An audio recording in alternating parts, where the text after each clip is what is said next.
Hello friends, ഏതജന്മകൽപ്പനയുടെ പുതിയൊരു വീഡിയോയിലേക്ക് എല്ലാ കൂട്ടുകാർക്കും സ്വാഗതം. അങ്ങനെ നമ്മുടെ അശ്വിനും ആകാശും കൂടിയാണ് റൂമിലേക്ക് ചെല്ലുന്നത്. അപ്പോൾ ശ്യാമിനെ കണ്ടിട്ടുണ്ട്. കൂടാതെ ശ്യാമിൻ്റെ കൈ തട്ടിയിട്ട് ഒരു സ്പ്രേ ബോട്ടിൽ താഴോട്ട് വീഴുകയാണ് കേട്ടോ.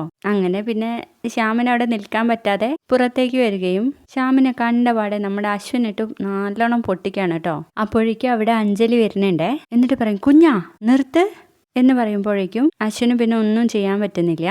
ശ്യാമേട്ടൻ എന്റെ ഭർത്താവാണ്, അല്ലാതെ കള്ളനും പിടിച്ചു പറിക്കാരനും ഒന്നല്ല. അദ്ദേഹം ഞാൻ വിളിച്ചിട്ട് അങ്ങോട്ട് വന്നതെന്ന് പറയുമ്പോൾ നമ്മുടെ അശ്വിനാകെ സ്റ്റക്കായി പോവാണ് കേട്ടോ. എന്നിട്ട് ആ ദേഷ്യത്തോടെ തന്നെ നമ്മുടെ അഞ്ജലി റൂമിലേക്ക് കയറിപ്പോവും. അതിനുശേഷമാണെങ്കിൽ നമ്മുടെ അശ്വിൻ ശ്രുതിയെ കാണാൻ വേണ്ടിയിട്ട് പോവാണ്. എന്താ സാറിന്റെ തീരുമാനം എന്ന് ശ്രുതി ചോദിക്കുന്ന നേരത്തെ നമ്മുടെ അശ്വിൻ പറയുന്നുണ്ട്, എല്ലാവരും അവരവരുടെ ജീവിത ഇഷ്ടത്തിനനുസരിച്ച് ജീവിച്ച ഞാൻ പിന്നെ എന്ത് ചെയ്യാനാ, എൻ്റെ തീരുമാനത്തിന് എന്താ ഒരു പ്രസക്തി എന്ന് ചോദിക്കാട്ടോ. ആരൊക്കെ എന്നെ വിശ്വാസവഞ്ചന കാണിച്ചാലും എൻ്റെ ചേച്ചി ഇങ്ങനെ ചെയ്യുന്ന ഞാൻ ഒരിക്കലും പ്രതീക്ഷിച്ചില്ല. അതേതായാലും ഇന്നത്തോടെ മാറി കിട്ടി എന്ന് പറയുമ്പോൾ നമ്മുടെ ശ്രുതി ആശ്വസിപ്പിക്കുകയാണ് കേട്ടോ. അങ്ങനെയൊന്നും പറയണ്ട സാർ, അഞ്ജൽ ചേച്ചി സാറിൻ്റെ അടുത്ത് വിശ്വാസവഞ്ചന കാണിക്കില്ല എന്ന് പറയുമ്പോൾ സ്റ്റോപ്പിൽ ശ്രുതി, നിനക്ക് അഞ്ജൽ ചേച്ചിയോടുള്ള സ്നേഹവും ബഹുമാനമൊക്കെ എനിക്ക് മനസ്സിലാവുന്നുണ്ട് എന്ന് കരുതി ഇങ്ങനെ ഒരു തെറ്റ് ചെയ്തതിന് നീ ചേച്ചിയെ ന്യായീകരിക്കണ്ട എന്ന് പറയാട്ടോ. ഞാൻ പറയുന്നത് തെറ്റാണോന്നൊന്നും എനിക്കറിയില്ല. നമുക്ക് ഏതായാലും ശ്യാമിനോട് ക്ഷമിക്കാൻ വേണ്ടിയിട്ട് പറ്റില്ല. പക്ഷെ അഞ്ജൽ ചേച്ചിയുടെ ഭാഗത്ത് നിന്ന് സാറിന് ചിന്തിച്ചു നോക്കിയേ.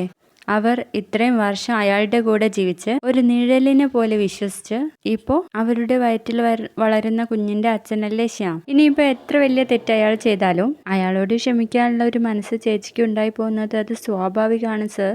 അപ്പോൾ നമ്മുടെ അശ്വൻ പറയുന്നുണ്ട്, ക്ഷമിക്കുന്നുണ്ടെങ്കിൽ ക്ഷമിച്ചോട്ടെ, പക്ഷെ അതിന് ഉപരി ഒരു റിലേഷൻ കീപ്പ് ചെയ്യുന്നത് എന്തിനു വേണ്ടിയാ? ആരുമില്ലാത്ത സമയത്ത് അയാളെ വീട്ടിലേക്ക് ക്ഷണിക്കുക, അവിടെ വെച്ച് ചേച്ചിക്ക് എന്തെങ്കിലും പറ്റിയിരുന്നെങ്കിൽ എന്നൊക്കെ പറയണേ അശ്വൻ. ഇതൊക്കെ നമുക്ക് മാത്രമേ തോന്നുന്നുള്ളൂ സാർ. സാറിനി ഞാൻ പറയുന്നത് കേൾക്കണം. സാറിനി മുതൽ ചേച്ചിയുടെ ഭാഗത്ത് നിന്ന് ചിന്തിക്കണം. നമുക്കൊക്കെ ശ്യാമിനെ വേണമെങ്കിൽ എന്തും ചെയ്യാം, മറക്കാം, അയാളെ വീട്ടിൽ നിന്ന് പുറത്താക്കാം, എല്ലാതും ചെയ്യാം. പക്ഷേ അഞ്ജൽ ചേച്ചിയുടെ കാര്യം അങ്ങനെയാണോ?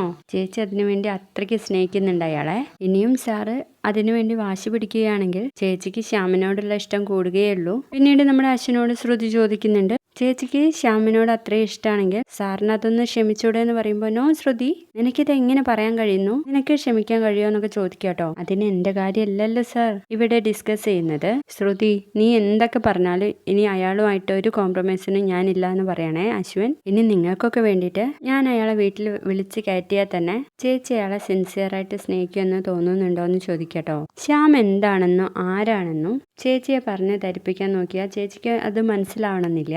മറിച്ച് അതിനുള്ള തെളിവുകൾ നമ്മൾ ഉണ്ടാക്കി കൊടുത്താൽ ചേച്ചി അത് വിശ്വസിക്കും ചെയ്യും എന്ന് പറഞ്ഞു കൊടുക്കാൻ കേട്ടോ ശ്രുതി.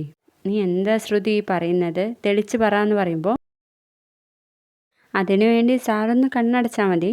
ശ്യാമിനെ തിരിച്ച് നമ്മുടെ വീട്ടിൽ കയറ്റുന്നു, അത് സാറ് തന്നെ വിളിക്കണം എന്ന് പറയുമ്പോഴേക്കും അശ്വിൻ പറയും, ഏയ് അതൊന്നും നടക്കില്ല ശ്രുതി, സാറൊന്ന് സമാധാനപ്പെട്ട് ഞാനൊന്ന് പറഞ്ഞു തീർത്തോട്ടെ. എന്തായാലും ശ്യാം അഞ്ജലി മേഡത്തിനെ ആത്മാർത്ഥമായിട്ട് സ്നേഹിക്കാൻ വേണ്ടിയിട്ട് പോകുന്നില്ല. അപ്പൊ ശ്യാമിന്റെ ചതി നമുക്ക് അഞ്ജലി മേഡത്തെ ബോധ്യപ്പെടുത്തണം, അതേ ഇനി നടക്കത്തുള്ളൂ എന്ന് പറഞ്ഞ് ശ്രുതി ഒരു പ്ലാൻ തയ്യാറാക്കി കൊടുക്കുകയാണ് കേട്ടോ അശ്വിന്. അപ്പൊ അശ്വിനും അത് ഓക്കെ ആയിട്ട് കാണാണ്. അതിനുശേഷം ബാ നമുക്ക് പോവാം, ഞാൻ തന്നെ നിന്റെ വീട്ടിൽ കൊണ്ടാക്കി തരാമെന്ന് പറഞ്ഞിട്ട് ശ്രുതിയെ കൂട്ടിയിട്ട് കാറിൽ പുറപ്പെടുകയാണ് കേട്ടോ.